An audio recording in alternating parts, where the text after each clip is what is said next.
Good afternoon, ladies and gentlemen.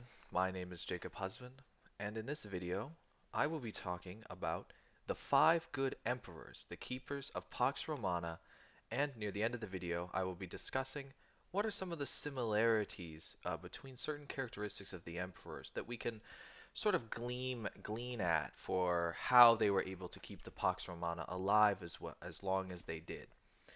Now, the 5 good emperors, of course, are emperors of Rome, and they presided over the Pax Romana.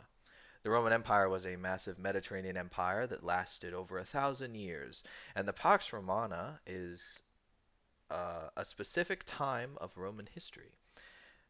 It is seen as a golden age of Rome.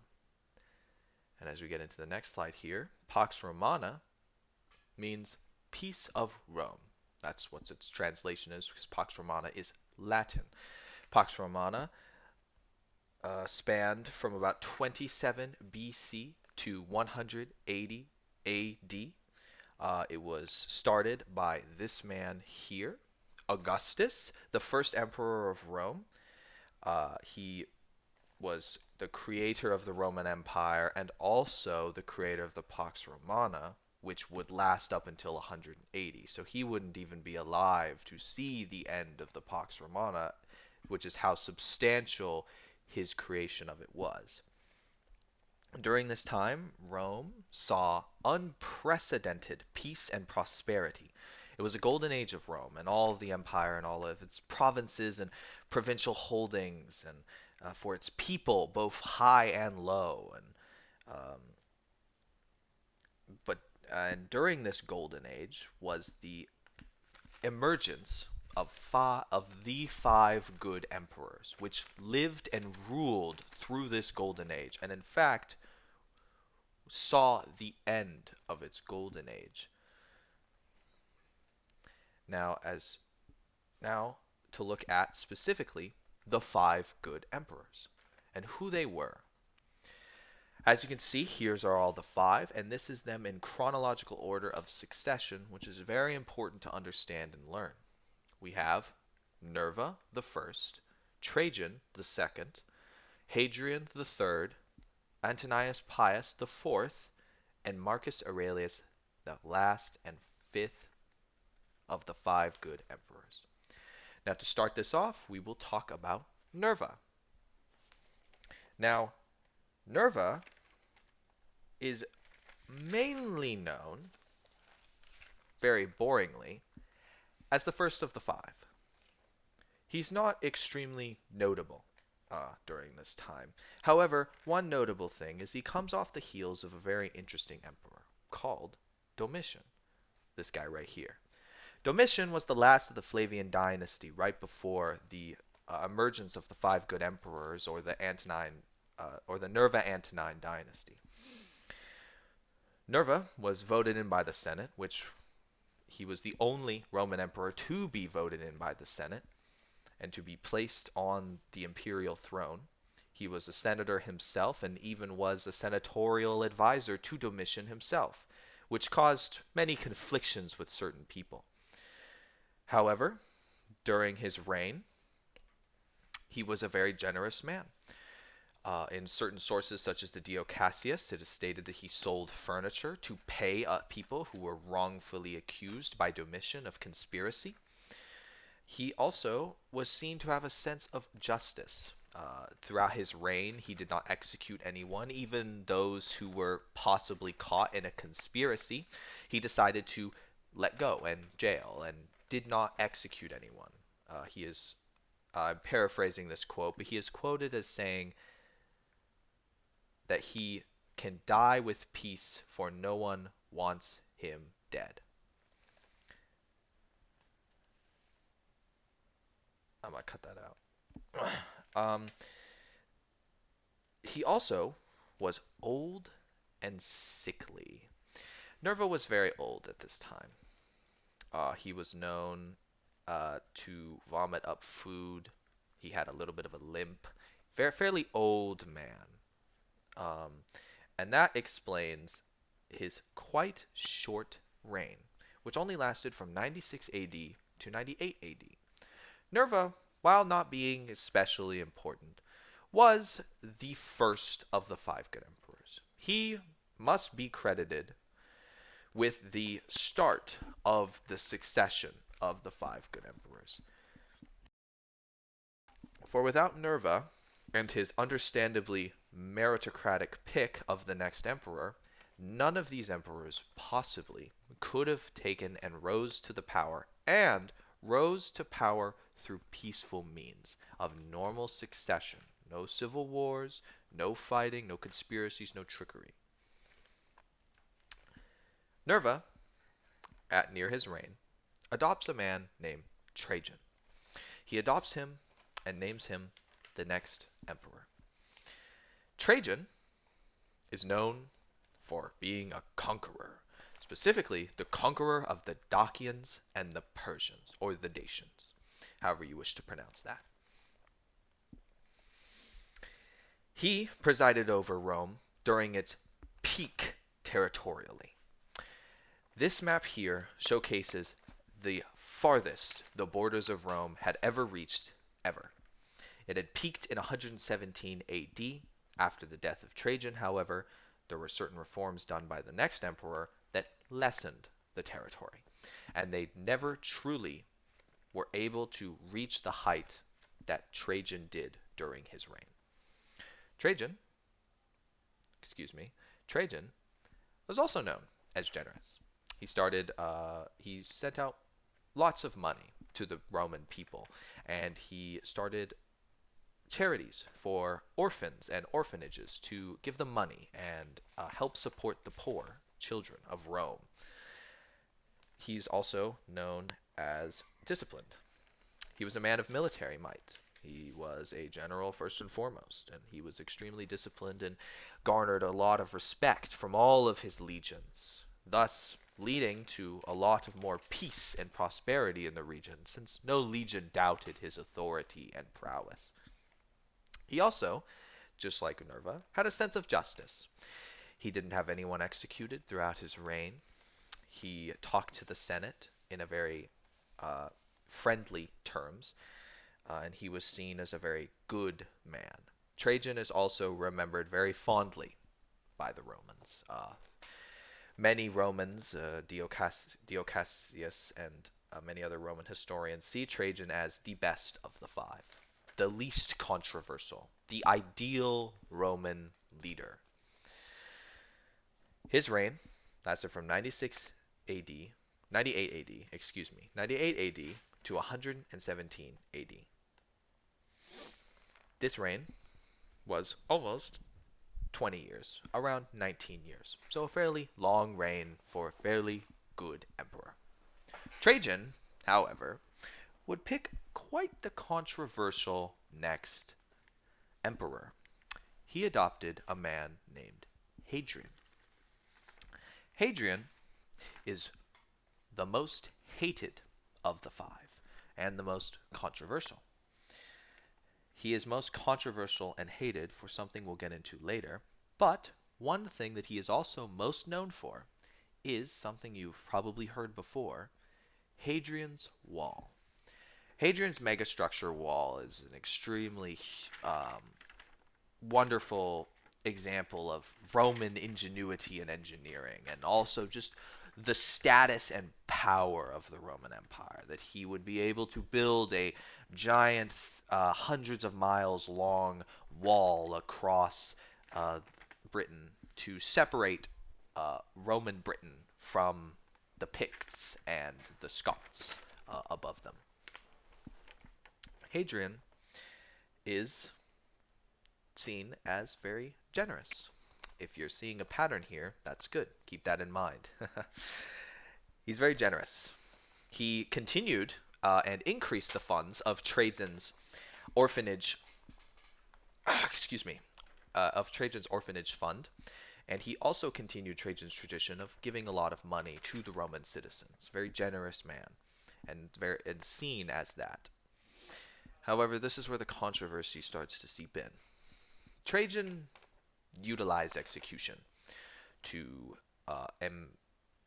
silence and harm people he believed could threaten his rule, especially in the beginning of his rule. He made a very big enemy of the Senate by executing 4 ex-consuls of Rome because he feared that they may try and take the throne from him. Um, this is primarily where most of the controversy of Hadrian comes from. All other of the 5 good emperors didn't seem to be too interested in executing people, and definitely wanted the Senate and the people on their side. Hadrian knew he needed these 2 things, however, he was a little bit more iron fisted than the other ones. Hadrian is also very well traveled. He is known for traveling to almost every single province in the Roman Empire. If you were in a province or a provincial capital, you probably had a very good chance of seeing Hadrian. He spent very little time in Rome, in fact, and um, to an extent that also caused certain controversy, but it also caused a lot of love for him as well, that he would pay attention to the outer rims of the empire instead of being stationed in the capital for so long. His reign lasted from 117 AD to 138 AD, so another wonderful 21 years. And his next pick, excuse me, is the most not excuse me, is the most mysterious pick of them all. Not because of any reason that it was a bad pick. He's still one of the 5 good emperors. However, he's mysterious for the lack of information we have on him, and that is Antoninus Pius. Antoninus Pius is the most unknown of the 5, the most mysterious of the 5. He is not super well documented, especially by the ancient scholars of the time, and so a lot of what we get is archaeological sites, coins, and the few writings we do have on him. Though, certain things we do know about him and can make correct assumptions is he had an extreme piety to the gods, more so than other emperors. He cared a lot about the spiritual well-being of himself and the empire. As you can see, that the image is of Jupiter, the king of gods in the Roman pantheon, and he oftentimes sacrificed and prayed to Jupiter and gave blessings upon Jupiter. He also deified Hadrian, even though many people did not want to deify Hadrian, for many people in the Senate disliked Hadrian. Antoninus showed his piety and pushed for the deification of Hadrian, which showcases a certain level of care and love and attention to religion that many could not say other emperors had. He was also very generous. He started an orphanage. Uh, he started a fund for orphans after his death of his wife Faustina and named it after her. This fund was fairly well documented and was fairly well funded as well. And it was also in honor of his dead wife, also showing his spiritual piety once again, because his dead wife was also deified. He was also extremely administrative. He cared a lot about the laws and the code of laws of Rome, gathered a lot of individuals to assist in more simplifying the laws of Rome and understanding all the laws that currently exist and increasing the administrative power. You could say that the bureaucracy of Rome was at its highest peak under Antoninus Pius. He was also very honorable. Many sources state that he was a very kind man, a very honorable person to be around. He never executed anyone on conspiracies. He was never iron-fisted. He was well liked by the Senate and the people, and stayed most of his time in Rome. And so, while he did not spend too much time in the provinces, he was still very well respected among the citizens of the Roman Empire. His reign lasted from 138 AD to 161 AD, and his next pick is probably the most known pick for modern audiences, which would be Marcus Aurelius. Now, Marcus Aurelius is known as the Philosopher King, and he's known for that because of primarily one document, which is Meditations, written by himself.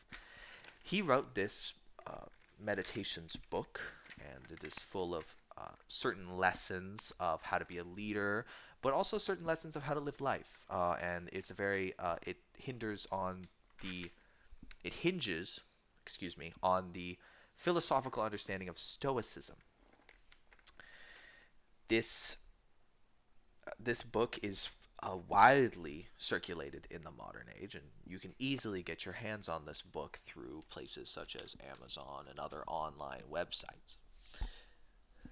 Marcus Aurelius, once again,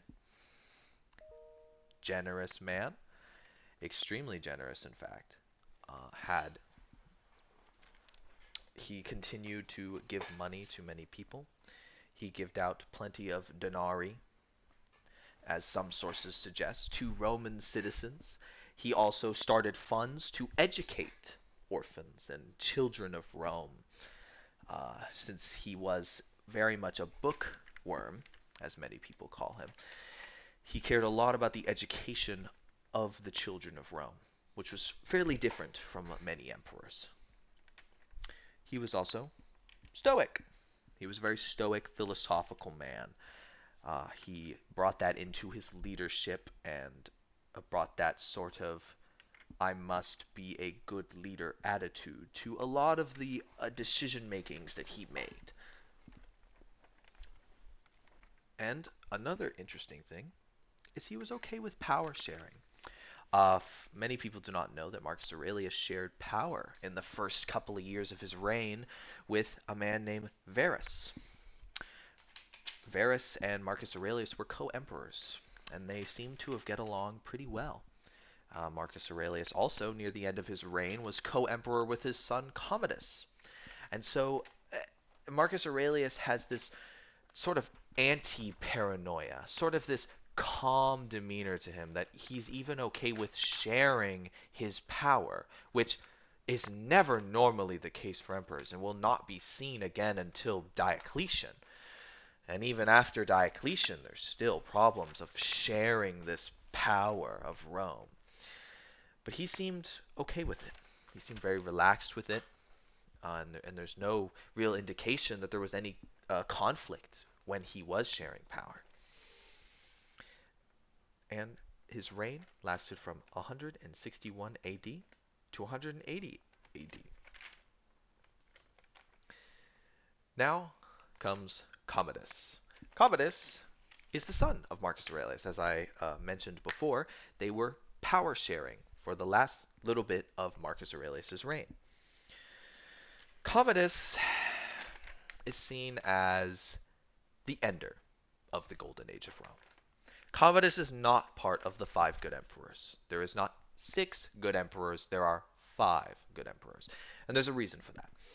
Commodus is seen as the ender of the Golden Age. As you can see in this image here, he is depicted as Hercules. That was one of the things that he projected onto people of Rome near the end of his reign. He seemed to have gone very paranoid, very angry, and very aggressive near the end of his reign. Many sources suggest, however, that the start of his reign was fine, and it was good, and he was a smart man. However, as time passed, he seemed to have lost himself in the power, and that thus resulted in the end of the Golden Age. He is the son of Marcus Aurelius, blood related, no adoption. This is a blood related son of Marcus Aurelius. He is not included in the five, as suggested. And his rule lasts from 177 AD to 192 AD. So, the 177, the reason why that's there, even though Marcus Aurelius didn't stop until 180, is because of the co-emperorship. So if you want to say he was a full emperor, you would probably say 180 AD to 192 AD. So 12 years, 12-year reign. Commodus did not last very long. He was presumably assassinated and overthrown. by another man that we do not need to get into today. And now that we've looked at these five good emperors and how they existed in this Pax Romana, I think it's important as well to look at some of the look at the five together. Look at what characteristics these five emperors had and how these emperors kind of display the best of what Roman leaders had to offer, and how these certain traits, even today in modern setting, we could possibly take and utilize in our own leadership roles, whether we're the president of the football club or the president of the United States. Uh, One of the main ones, if you were paying attention, was they were generous. Very, very generous. Many of these emperors spent possibly sometimes a little too lucratively. They gave the poor plenty of money. They started orphanage fundings. They started charities. Nerva most notably sold his furniture to pay off certain people so that they could get reparations for what Domitian did to them, or that because they were on Domitian's sort of hit list. Uh, many many of Many of them were also generous in infrastructure building. Trajan built his great bridge over the Danube River. Hadrian built his great Hadrian Wall and many other infrastructure buildings that assisted in the growth of certain cities. And so was the same with Antonius Pius and Marcus Aurelius. Another factor of them all is disciplined and military men. They were all disciplined and military men, except for Nerva. But Nerva did have military experience. However, he wasn't during his reign a very big military man. However, the other four were. Trajan, the most notable of the disciplined and military, was a conqueror. He is very well known for his conquering. Very well known for his conquering. And we all, as discussed before, he conquered to the height of Roman territorial gain, and it would never reach that same height ever again. Hadrian as well was a military man himself. Antonius Pius was also a military man, while not what we can understand was super interested in fighting. Definitely did fight and put out rebellions, and definitely handled things as a general, as the imperator. Marcus Aurelius as well. Many years of his life was spent fighting the Persians and the Germans to hold them back. And so being disciplined and military helped kind of keep the Pax Romana alive from these more violent uprising and violent rebellions. Not a peaceful break of the peace, I guess you for lack of a better term, but a violent, aggressive uprisings, which could not happen with disciplined and military men at the fold. Another aspect of them is their sense of justice. Each emperor, besides Hadrian a little, did not execute anyone under their reign. At least not any senators, and not anyone who supposedly conspired against them, unless it was a genuine threat, and then thus they did execute them but claimed to not want to execute them. The sense of justice goes farther beyond just simple executions. The sense of justice goes towards being able to handle certain court situations with people, be able to make certain laws that benefit people, but also keeping a good relationship with the Senate, understanding that that justice system needs to stay there, and that that sense of uh, governmental justice is also extremely important. That they weren't just on their own, and they weren't just simply uh, they're just the emperor. They were the emperor with the Senate and Rome and the plebeian courts. Another aspect is, as I was coming into with the sense of justice, Senate and people approval. The Senate approved of all of these emperors except Hadrian. But even Hadrian was somewhat liked by certain members of the Senate, and certainly liked by large swaths of the people. Nerva was wonderfully liked by the Senate, even chosen by the Senate to be emperor. Trajan was wonderfully liked, Antonius Pius and Marcus Aurelius as well, all very enjoyed by the Senate. And as well, the people loved every single one of these five good emperors. Every single person in the empire did not bother to even question the authority of these men. And many people would be happy and proud to call them imperators. This is less of a specific characteristic, but it's important to note that this is something that they had altogether as a kind of characteristic. So that's all I have for this video. Thank you so much for watching. I hope you learned a little bit about the emperors, and also I hope that last little bit kind of makes you think and connect certain things about the five good emperors and how they, while all are individuals, all had this sort of string of characteristics that assisted them in keeping the Pax Romana alive and assisted them in being the good emperors that they were.